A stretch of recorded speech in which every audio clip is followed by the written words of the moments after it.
जी बिस्मिल्लाहिर्रहमानिर्रहीम अस्सलामु अलैकुम वरहमतुल्लाहि वबरकातुहू। मेरा नाम है डॉक्टर मोहम्मद मुज़म्मिल हसन। एक नए सेशन के साथ आपकी खिदमत में हाज़िर हैं। आज बात करेंगे नवंबर की। आज तारीख़ हो गई है 14 है ना, आज 14 तारीख़ है। लोगों ने ना ये मार्केट्स का रुख कर लिया, स्पेशली हमारे जो दोस्त अहबाब कराची से हैं। अमूमी तौर पे वो नवंबर दिसंबर में मंडियों का रुख करते हैं जानवर ख़रीदने के लिए, और जो पंजाब से ज़्यादातर लोग हैं वो जनवरी में फरवरी में मार्केट्स में जाते हैं जानवरों की ख़रीदारी के लिए। कराची में जहाँ तक मेरी इन्फॉर्मेशन है, आप में से बहुत सारे लोग सुन रहे होंगे कराची से, अगर मैं गलत हूँ तो काइंडली नीचे मुझे दुरुस्त कर दीजिएगा। हमारी इन्फॉर्मेशन ये है कि कराची में जो दूध की बंदी है, जो बान होती है, वो जनवरी में रेट तय हो जाता है, जो मेरी इन्फॉर्मेशन है। अब तो खैर बार बार रेट चेंज हो रहे हैं, लेकिन पहले जो हमारी इन्फॉर्मेशन थी वो ये थी कि जनवरी के स्टार्ट में रेट बन जाता है, जिसको फिर पूरा साल फॉलो किया जाता है। अगर मैं गलत हूँ तो नीचे दुरुस्त कर दीजिएगा।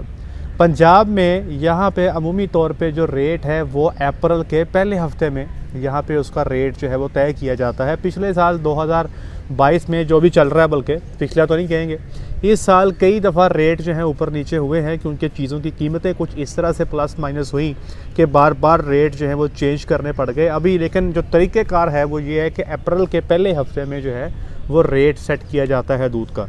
अब उसी को देखते हुए लोग मार्केट्स में जाते हैं, अपना दूध पूरा करते हैं। दूध पूरा करने के लिए वो ये हिसाब लगा लेते हैं कि अगला, क्योंकि 7-8 महीने गर्मी के हैं, इतना दूध चाहिए होगा, इतने जानवर चाहिए होंगे, तो ज़्यादातर लोग जो है वो मंडियों का रुख करते हैं। कराची से एक बहुत बड़ी तादाद जो है पंजाब की मंडियों में लोग आते हैं और ढेर सारे जानवर लेके चले जाते हैं।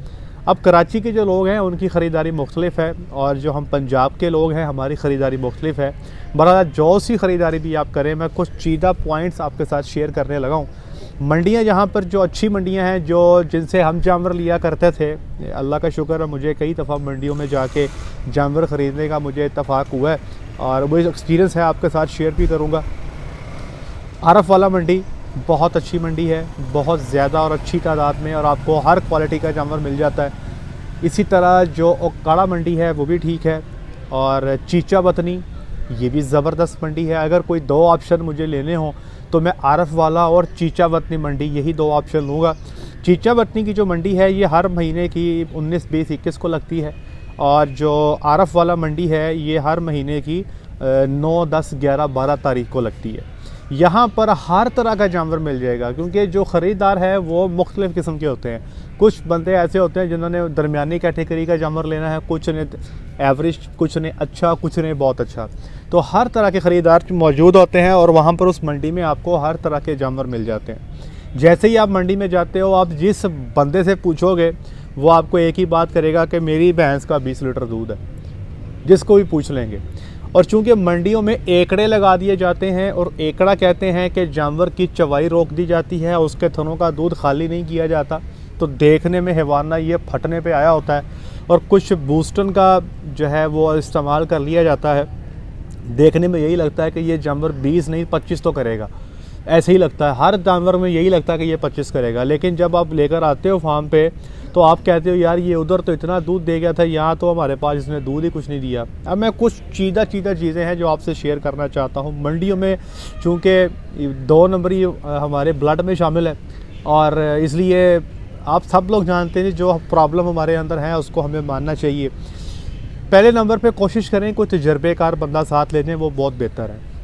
अगर कोई बंदा अवेलेबल नहीं है तो चंद पॉइंट्स आपसे शेयर करने लगा हूँ, वो सुनते जाएं। नंबर 1, कोशिश करें कि जो प्रेग्नेंट जानवर है वो ना लें। आपको मंडी में ऐसे जानवर मिलेंगे जो बिल्कुल तैयार हैं, 2 दिन में या 1 दिन में या 4 दिन में बच्चा दे देंगे। मैं वो रिकमेंड नहीं करता, ठीक है जी, क्योंकि आपके पास ट्रांसपोर्टेशन के बाद जब वो सफ़र करके आपके पास जानवर आता है, एक तो वो 2-4 दिन पहले बच्चा दे देते हैं, दूसरे नंबर पे काविंग पे आने वाले मसाइल, उस पर आपको चैलेंज रहता है कि कहीं जानवर पीछा ना मार दे या कहीं पे ज़ेर ना रोक ले, ये मसाइल आपके रहते ही हैं। कोशिश करें जानवर कच्चा लें, पंजाबी में कहते हैं कच्ची मई है। कच्चा जानवर क्या होता है कि जिसको बच्चा दिए अभी को 8-10 दिन का अरसा हो, बहुत अच्छा है। अगर किसी जानवर को मैला फेंकता देख लें तो वो तो बहुत ही अच्छा है, क्योंकि यहाँ पर 2 नंबरी ये भी होती है कि तोकड़ जानवर के साथ बच्चे लगा के सेल कर दिए जाते हैं।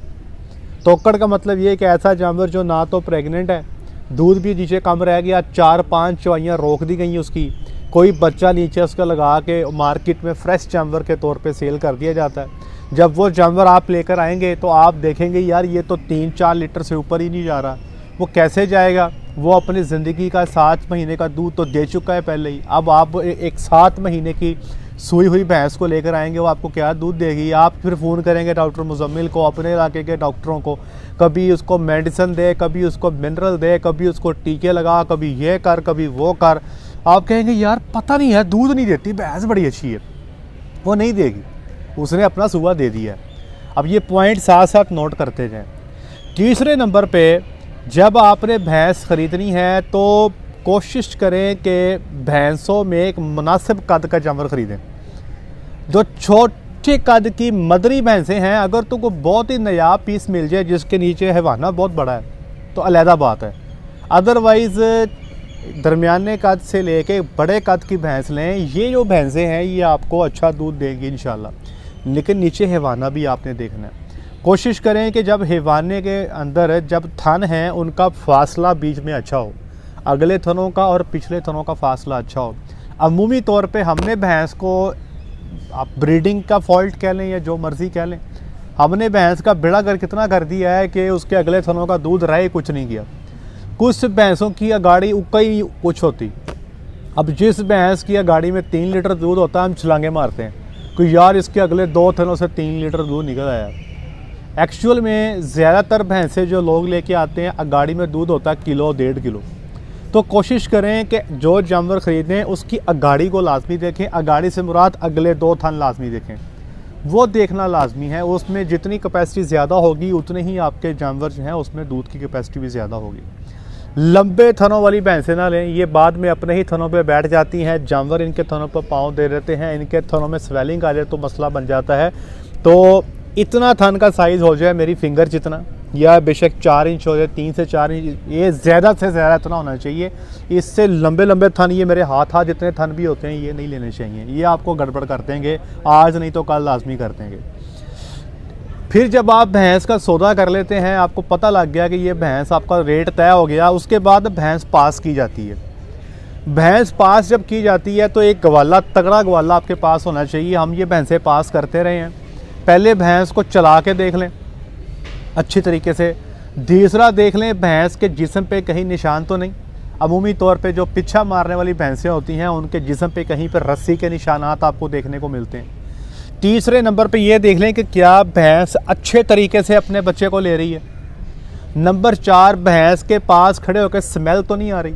अगर उसके पास खड़े होकर स्मेल आ रही है उसके पीछे सूह वाली जगह से, तो हो सकता है कि इसने पीछा मारा हो या फिर इसने ज़ेर रोकी हो। ऐसे जानवर को नहीं लेना चाहिए। जब ये सारी चीज़ें आप पास कर लें फिर आप जानवर के हैवाने की तरफ आ जाएं। अब हैवाने में जब आपने थन पास करने हैं, सबसे पहले अच्छे तरीके से थनों के मुंह को चेक करें। जो थन का मुंह जहाँ से दूध निकलता है, देखें यहाँ पे कोई कारीगरी तो नहीं लगाई गई। बाज़ औक़ात मुँह सड़ी वाली भैंसों को बड़े तरीके से ये लोग ऑपरेशन कर देते हैं और समझ ही नहीं आने देते। वो जानवर जब आपके पास आता है तो वो कुछ अरसे बाद मुँह सड़ी कर जाता है, उसकी थन की धार जो है वो सख्त हो जाती है और आप फिर स्यापे में पड़ जाते हैं। देखें जो मुंह का थन चारों थनों का एक जैसा ही है, कहीं ऐसा तो नहीं कि एक थन के अंदर हल्का सा आपको फ़र्क महसूस हो रहा, छोड़ दें उसे। जब आप थनों का मुंह पास कर लें फिर आपने सबसे पहले अगले 2 थन चुने हैं। याद रखिएगा कि मंडी में जो जानवर आते हैं इनको एकड़ा लगा होता है। यहाँ पे वो जानवर जो एकड़े में आपको 13-14 लीटर दूध दे दे तो वो उम्मीद है कि एक अच्छी कैपेसिटी का जानवर होगा। क्योंकि याद रखें कि आखिर एकड़े लगाने के बावजूद आप देखेंगे कि कई जानवर ऐसे होते हैं जो 7-8 किलो दे रहे होते हैं। अब वो जानवर जिसको 2-3 टाइम की चवाई रोक के भी 7-8 किलो दे रहा है तो उसकी कैपेसिटी कितनी होगी। तो जब एकड़े में हम देखते हैं ना कि जानवर ने 13-14 किलो दूध दे दिया तो ये एक पॉजिटिव इंडिकेशन है कि इसके पास जगह मौजूद है। अब जब थन पास करने हैं तो सबसे पहले अगले 2 थनों की मिल्किंग करनी है। अगले 2 थनों की मिल्किंग से पहले एक और पॉइंट याद आ गया, चारों थनों की एक एक धार मार के देख लें, छट्टा तो नहीं है। अगर छट्टा है तो फिर भी छोड़ दें, ठीक है। अब अगले 2 थन अलहदा चोलें। अगर अगले 2 थनों में आपकी दूध की मकदार 3 किलो से कम रह गई है तो मैं ये सजेस्ट करूँगा कि इस भैंस को छोड़ दें। हाँ, बहुत ही कच्ची भैंस हो तो अलहदा बात है कि मिसाल के तौर पे कल सुई है, आज आप लेने चले गए हैं, तो वहाँ पे आपको हो सकता है कि उसके अगले थनों में 3 लीटर दूध ना मिले। लेकिन अगर भैंस को बच्चा दिए 15-20 दिन हो चुके हैं और उसको एकड़ा लगा हुआ है, अब आप उसकी मिल्किंग करते हो, अगले 2 थनों से 3 लीटर दूध भी नहीं आता, तो ये मैं समझता हूँ कि इतनी छोटी अगाड़ी वाली भैंस नहीं लेनी चाहिए। अगाड़ी ही चोनी है पहले। अगर आपने पिछले थनों को चोना शुरू कर दिया तो फिर ये भैंस आप कैंसिल नहीं कर सकते, ये मंडी का कानून है। अगर आपने अगले 2 थनों को मिल्क कर लिया है और आपके पसंद में जानवर नहीं आया तो छोड़ा जा सकता है। लेकिन अगर पिछले 2 थनों को मिल्किंग के बाद आपने कहा इसकी तो अगाड़ी काम है, तो फिर वहाँ पे फटा बन जाएगा। अब पिछले 2 थन भी अलहदा चोएं, अगले 2 भी अलहदा चोएं, देखें कि क्या दोनों थन बराबर ख़त्म हो रहे हैं, ये इम्पॉर्टेंट है। बेहतर ये है कि हम जब मार्केट में जाते हैं तो जानवरों को एकड़ा लगा होता है, खुराक जो है उस तरह से उनको मिलती नहीं है, स्ट्रेस में वो रहते हैं। तो 2-3 काम अगर आप कर लें तो बहुत फ़ायदा होगा। नंबर 1, एक तो अपने साथ ईयर टैग लेके जाएं, जो भी भैंस खरीदें साथ ही दस्ती नंबर लगा दें, उसके कान पे भी और उसके बच्चे के कान पे भी, नंबर 1। नंबर 2, जिसका भी आपने मिल्क करना है उसके थनों में थोड़ा सा दूध छोड़ दें, क्योंकि इन जानवरों में सूतक के प्रॉब्लम बहुत ज़्यादा आते हैं, शदीद आते हैं। तकरीबन 15 से 20% भैंसें जब आप मार्केट से लेके आते हो वो सूतक का शिकार हो जाती हैं। तो बेहतर है थोड़ा सा दूध छोड़ दें, और जब घर भी लेके जाएं तो पहली 2-3 चवाइयाँ जो हैं थोड़ा सा दूध छोड़ दें थनों में, ठीक है जी। अच्छा, उसके बाद जैसे ही मंडी में आपने मिल्किंग करनी है, साथ ही आपने एंटीबायोटिक लगा देनी है एहतियातन, क्योंकि इन जानवरों को बाजार लगा होता है, ये कई दफ़ा मेस्टाइटिस में साड़ू में चले जाती हैं, तो एहतियातन इनको एमॉक्सिसिलिन जो है आप एंटीबायोटिक 2 दिन लगा दें तो बेहतर है। साथ ही प्रो कैल्सीविटिक शरबत मार्केट से मिलेगा, वो शरबत जो है वो कैन अपने पास ले लें, जिसकी भी मिल्किंग करें 1 लीटर प्रो कैल्सीविट उसके अंदर फेंक दें। जब आप उसके अंदर प्रो कैल्सीविट फेंकेंगे तो इंशाल्लाह आप देखेंगे जानवर जल्दी अपने पैरों से उखड़ेगा नहीं। और ये जो प्रोटोकॉल है ये आपने प्रो कैल्सीविट वाला को 5-6 दिन करना है, अदरवाइज़ आप देखेंगे जानवरों में आपका प्रॉब्लम आ जाएगा सूतक का, क्योंकि जब आपके फार्म पे जानवर जाएगा खुराक बदलेगी तो वो जल्दी खाता नहीं है, दूध आ रहा होता है, जानवर सूतक का शिकार हो जाता है, इसलिए कैल्शियम देना उसको ज़रूरी है।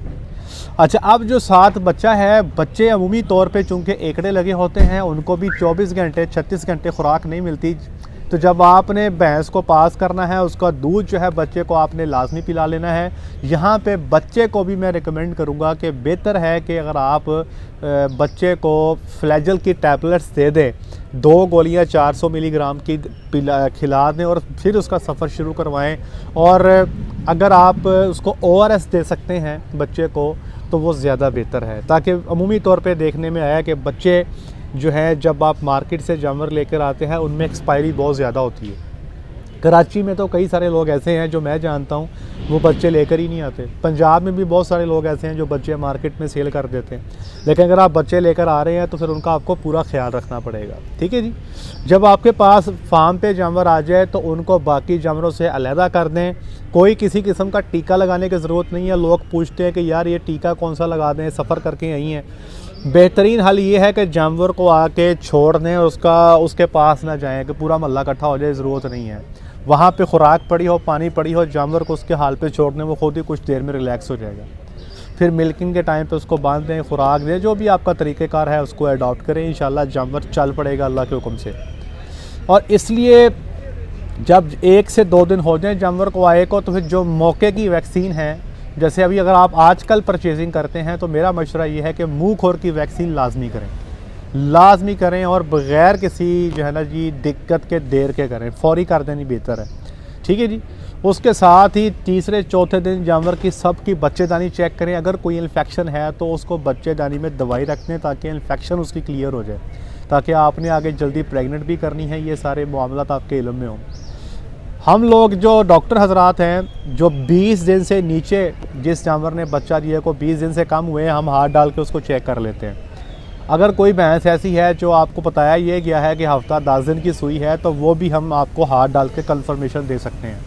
यहाँ पे भी आप अपने डॉक्टर से हेल्प ले सकते हैं, आपको ये अंदाज़ा हो जाएगा कि ये भैंस वाकई ही ताज़ा है या नहीं। तो ये कुछ चीज़ा पॉइंट्स है जो आपको ख्याल रखने हैं जब आप मार्केट से जानवर लेकर आते हैं।